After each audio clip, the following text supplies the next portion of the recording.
খাবারে একঘেয়েমি, মুখের স্বাদ বদলাতে চটজলদি কোনো একটা খাবার চাইছো? তাহলে তোমাদের জন্য আজকের এই রেসিপিটি মাত্র 10 মিনিটে সম্পূর্ণ এই নিরামিষ পদটি ভাত রুটি পরোটা সবার সাথে দারুণ লাগে। সম্পূর্ণ নিরামিষ হওয়াতে তোমরা এটা ঠাকুরের ভোগে নিবেদন করতে পারো। রেসিপি ছানার ভর্তা। দেরি না করে চলো তাহলে রেসিপিটা শুরু করা যাক। নমস্কার বন্ধুরা, অনেক অম্বাতে তোমাদের স্বাগত। এবার ভর্তাটা রেডি করতে হবে, তাই কড়াইটা বসিয়ে গ্যাসটা অন করে ওর মধ্যে 5 চামচ সাদা তেল দিয়ে দিল। ফোড়নের জন্য দিল একটা শুকনো লঙ্কা, 3 টুকরো দারচিনি, 2টো এলাচ আর 2টো লবঙ্গ। কয়েক সেকেন্ড ভাজার পর ওর মধ্যে অ্যাড হলো 1/2 চামচ সাদা জিরে। ফোড়নের সুন্দর গন্ধ বেরোনোর পর ওর মধ্যে দিল 2 চামচ জিরি করে কাটা আদা। একটু ঝালের জন্য কুচানো 2টো কাঁচা লঙ্কা দেওয়া হলো, তোমরা যেমন ঝাল খাবে সেইভাবে দেবে। ফোড়নগুলো থেকে একটা মিষ্টি গন্ধ বেরোনোর পর ওর মধ্যে 1 চামচ বেসন দিয়ে দিল। বেসন কিন্তু ফ্লেভারটাকে ইনক্রিজ করবে, কাঁচা গন্ধ যেন না থাকে, তাই ভালো করে ভেজে নেবে। দেখো বেসনটা কিন্তু সুন্দর করে ভাজা হয়ে গেছে। এবার ছোট ছোট টুকরো করে রাখা 2খানা টমেটো দিয়ে দিল। টমেটোটা কয়েক সেকেন্ড ভাজার পর ওর মধ্যে সামান্য নুন দিল, যাতে টমেটোটা তাড়াতাড়ি গলে যায়। নুনটা দিয়ে নেড়ে চেড়ে ওকে ঢেকে দিল। আমরা 1 মিনিট পর ফেরত এলাম। দেখো অনেকটাই সেদ্ধ হয়ে গেছে। এবার ওর মধ্যে 1 চামচ ধনে গুঁড়ো দিয়ে দিল। অ্যাড হলো 1 চামচ হলুদ গুঁড়ো আর 1/2 চামচ কাশ্মীরি লঙ্কার গুঁড়ো। কিছুক্ষণ কষিয়ে নেওয়ার পর ওর মধ্যে দিল 1 চামচ জিরে গুঁড়ো। এবার ভালো করে কষাতে হবে, যাতে মশলাটা পুড়ে না যায়, তার জন্য সামান্য জল দিয়ে আবার ভালো করে কষিয়ে নিচ্ছে। গ্যাসের ফ্লেমটাকে লো টু মিডিয়ামে রেখে ওর মধ্যে 1 কাপ জল দিয়ে দিল। আবার কষানোর পালা। কষাতে কষাতে ওর মধ্যে দিল সামান্য হলুদ গুঁড়ো। কষাতে কষাতে কিন্তু টমেটোটা গলিয়ে দিতে হবে। এবার ওর মধ্যে টুকরো করে কেটে রাখা একটা ছোট ক্যাপসিকাম দিয়ে দিল। এটা এমনই একটা রেসিপি যেটা তোমরা ভাত রুটি পরোটা সবার সাথে যেমন খেতে পারবে, তেমনি বাড়িতে কেউ এলে এই রান্নাটা করে খাওয়ালে সবাই খুব তৃপ্তি ভরেও খাবে।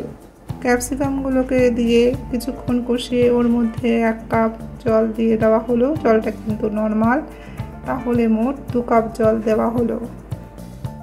মুখের রুচি বদলাতে চটজলদি এই রান্নাটা করে ফেলো। দেখো কি সুন্দর কালারটা এসছে। ক্যাপসিকামগুলোকেও একটু সেদ্ধ হতে হবে, তাই ওকে ঢেকে দেওয়া হলো। চলো এবার আমরা ছানাটা রেডি করি। এখানে 700 ml দুধের ছানা করা হয়েছে।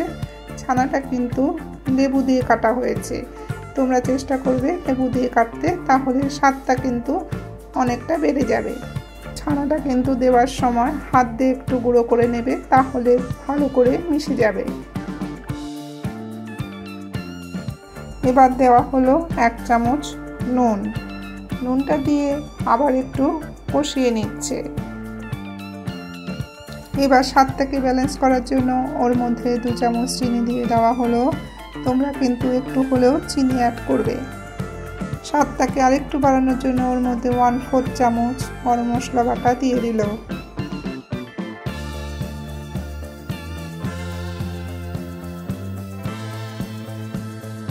গরম মশলাটা দিয়ে কিছুক্ষণ কষিয়ে নিয়ে ওর মধ্যে দিয়ে দিল 1 টেবিল চামচ দুধ। দুধটা দেওয়ার পর আরেকটু কষিয়ে নিয়ে স্বাদটাকে আরও বাড়ানোর জন্য ওর মধ্যে দিয়ে দিল 1 চামচ কাসুরি মেথি। খুব সুন্দর গন্ধে রান্নাঘরটা কিন্তু ভরে গেছে। তোমরা রান্নাটা দেখেই বুঝতে পারছো কতটা সুস্বাদু হবে। কাসুরি মেথি দিয়ে নেড়ে চেড়ে ওর মধ্যে দিল ধনে পাতা কুচি। ধনে পাতাগুলো দেওয়ার পরেও একটু কষিয়ে নিতে হবে, যাতে প্রত্যেকটা ফ্লেভার রান্নাটার মধ্যে চলে আসে। এবার আমরা ফাইনাল স্টেপে চলে যাচ্ছি। এবার দেওয়া হচ্ছে 1/2 চামচ বাটার। তোমরা চাইলে ঘি ইউজ করতে পারো, তবে আমার ওপিনিয়ন তোমরা বাটার ইউজ করো, তাতে স্বাদটা যেমন বাড়িয়ে দেয় তেমনি গন্ধটাও খুব সুন্দর আসে। বাটারটা দিয়ে ওকে ঢেকে দেওয়া হলো 10 সেকেন্ডের জন্য। আমাদের কিন্তু রান্না কমপ্লিট। এবার স্ট্যান্ডিং টাইম দেওয়ার জন্য গ্যাসটাকে অফ করে দেওয়া হলো। আমরা 10 মিনিট পর ফেরত এলাম। এবার চলো বেড়ে নিই। দেখো কি সুন্দর কালারটা এসছে।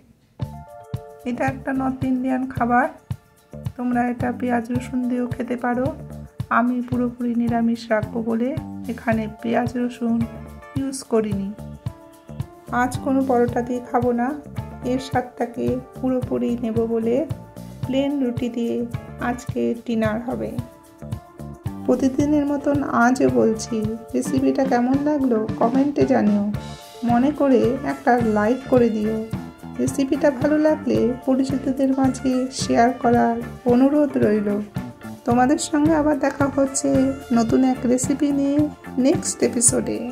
ততদিন পর্যন্ত তোমরা ভালো থেকো, সুস্থ থেকো।